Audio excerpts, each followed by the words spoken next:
अंधेरा धीरे धीरे गांव को अपनी चादर में लपेट रहा था। सूरज की आखिरी किरणें भी पहाड़ियों के पीछे छुप गई थीं और अब बस एक हल्की सी रोशनी चारों ओर फैली हुई थी। गांव की गलियां हमेशा की तरह शांत थीं, पर आज की शांति कुछ अलग थी। ये वो शांति थी जो हवा में एक अजीब सी बेचैनी घोल देती है। मेरा नाम रामू है और मैं इस गांव का अकेला चौकीदार हूं, या यूं कहूं अब मैं ही अकेला चौकीदार हूं। कुछ दिन पहले मेरा साथी सुरेश गायब हो गया था। लोग कहते हैं कि वो शहर चला गया है, लेकिन मुझे पता है कि वो शहर नहीं गया, वो इसी गांव में कहीं है। सुरेश एक हंसमुख बहादुर आदमी था, पर पिछले कुछ समय से वो अजीब हरकतें कर रहा था।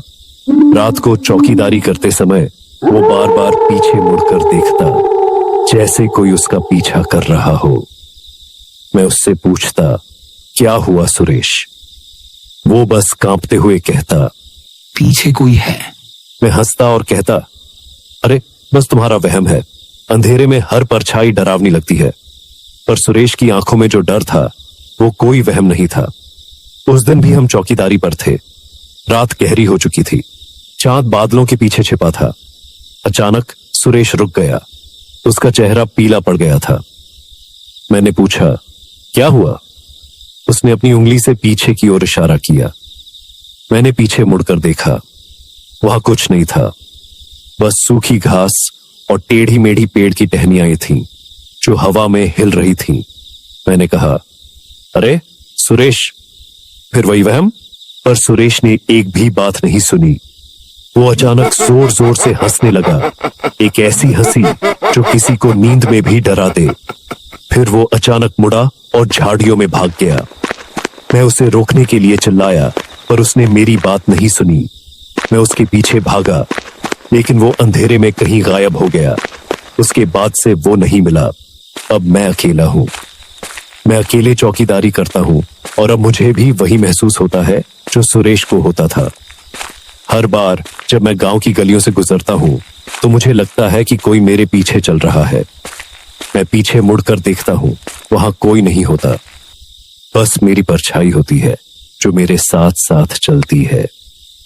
पर मुझे लगता है कि वो परछाई मेरी नहीं है, वो किसी और की है।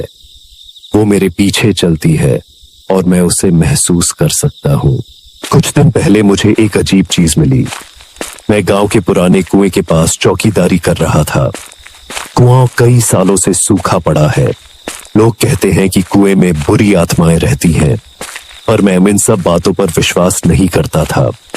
मैं कुएं के पास से गुजर रहा था, तभी मुझे एक अजीब सी आवाज सुनाई दी, जैसे कोई फुसफुसा रहा हो। मैंने ध्यान से सुना और मुझे लगा कि कोई मेरा नाम ले रहा है, रामू। मैंने पीछे मुड़कर देखा, कोई नहीं था। मैं आगे बढ़ गया, पर वो आवाज मेरे कानों में गूंजती रही। अगले दिन मैं फिर से उसी कुएं के पास गया। मैंने सोचा कि ये बस मेरा वहम है, पर इस बार मुझे एक और चीज मिली। कुएं के किनारे पर एक छोटा सा पत्थर रखा था, उस पर कुछ खुदा हुआ था। मैंने पास जाकर देखा और मैं जो कुछ भी पढ़ा उसे पढ़कर मेरी रूह कांप गई। उस पर लिखा था, पीछे कोई था। ये वही शब्द थे जो सुरेश बार बार कहता था।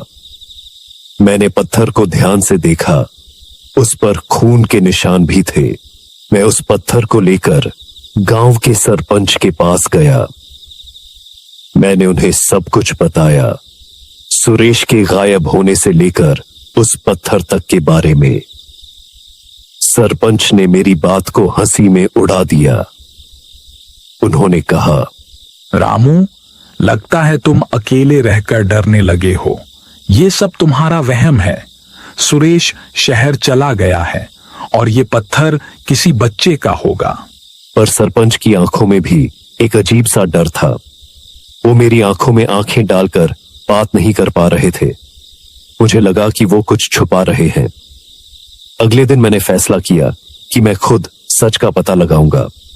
मैंने रात को चौकीदारी के दौरान अपना रास्ता बदल दिया। मैं गांव के उस पुराने हिस्से की ओर गया जहां कोई नहीं जाता।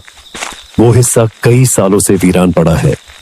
वहां पुराने टूटे फूटे घर हैं और वहां की हवा में एक अजीब सी बदबू है। मैं उस हिस्से में घुस गया। वहां की शांति इतनी गहरी थी कि मुझे अपनी सांसों की आवाज भी सुनाई दे रही थी। मैं एक पुराने टूटे फूटे घर के पास रुका। मुझे लगा कि कोई उस घर के अंदर है। मैंने अपनी लालटेन की रोशनी अंदर डाली।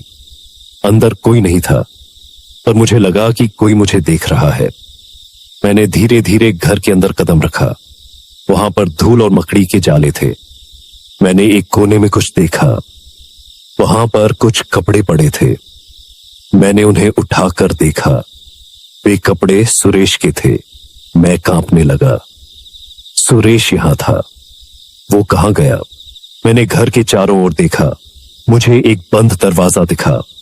दरवाजा लकड़ी का था और उस पर एक बड़ा सा ताला लगा था। मैं ताले को तोड़ने की कोशिश करने लगा, पर वो नहीं टूटा। मैं दरवाजे के पास खड़ा था। तभी मुझे दरवाजे के दूसरी ओर से एक धीमी अजीब सी आवाज सुनाई दी। रामू, अंदर मत आओ। ये आवाज सुरेश की थी, पर ये वो सुरेश नहीं था जिसे मैं जानता था। ये वो सुरेश था जो हंसता था, पर जिसकी हंसी में कोई खुशी नहीं थी। मैं दरवाजे पर जोर जोर से मुक्के मारने लगा। सुरेश, तुम कहां हो? क्या हुआ तुम्हें? पर अंदर से कोई जवाब नहीं आया। बस एक अजीब सी खामोशी थी। मैं उस दरवाजे को छोड़कर वापस गांव की ओर भागने लगा, पर मैं भागते भागते एक ऐसी जगह पर पहुंच गया जहां मैंने कभी सोचा भी नहीं था कि मैं जाऊंगा। मैं गांव के श्मशान घाट पर पहुंच गया। श्मशान घाट गांव से काफी दूर था और वहां कोई नहीं जाता था। मैं श्मशान घाट पर खड़ा था। तभी मुझे एक अजीब सी परछाई दिखी। वो परछाई मेरी थी। वो मेरे साथ साथ नहीं चल रही थी, बल्कि मेरे चारों ओर घूम रही थी। वो मुझे घूर रही थी। मैं डर गया। मैंने अपनी आंखें बंद की और जोर जोर से सांस लेने लगा। जब मैंने अपनी आंखें खोली तो मैंने एक भयानक चीज देखी। जमीन पर कुछ लिखा हुआ था।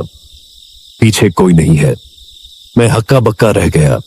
अगर पीछे कोई नहीं है तो सुरेश को क्या हुआ? और वो कौन था जो मुझे देख रहा था? और वो आवाज किसकी थी? मैं सोचने लगा। तभी मुझे एक और चीज दिखाई दी। श्मशान घाट के एक कोने में एक छोटा सा गड्ढा था। मैं उस गड्ढे के पास गया। गड्ढे के अंदर मुझे एक मानव खोपड़ी दिखाई दी। खोपड़ी के पास एक लालटेन भी थी। वो वही लालटेन थी जो सुरेश के पास थी। अब मुझे सब कुछ समझ में आ गया था। सुरेश को कुछ नहीं हुआ था। वह कहीं नहीं गया था। वो यही था। वो गांव में ही था। पर वो मर चुका था और मैं भी मरने वाला था।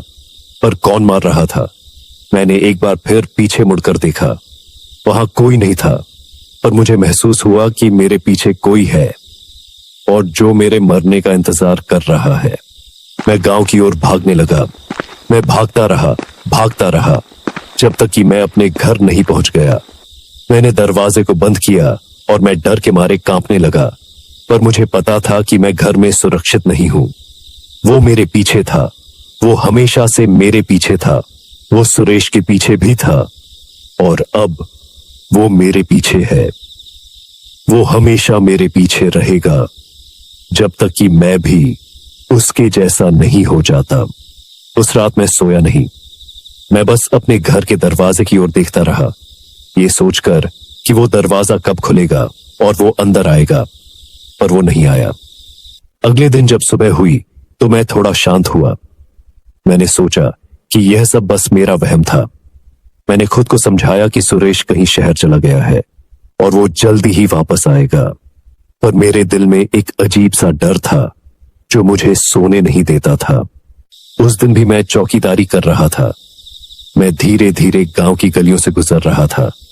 मैं अब पीछे मुड़कर नहीं देखता था। मुझे पता था कि वहां कोई नहीं है, पर फिर भी मुझे लगता था कि कोई मेरे पीछे है। मैं बस चलता रहा।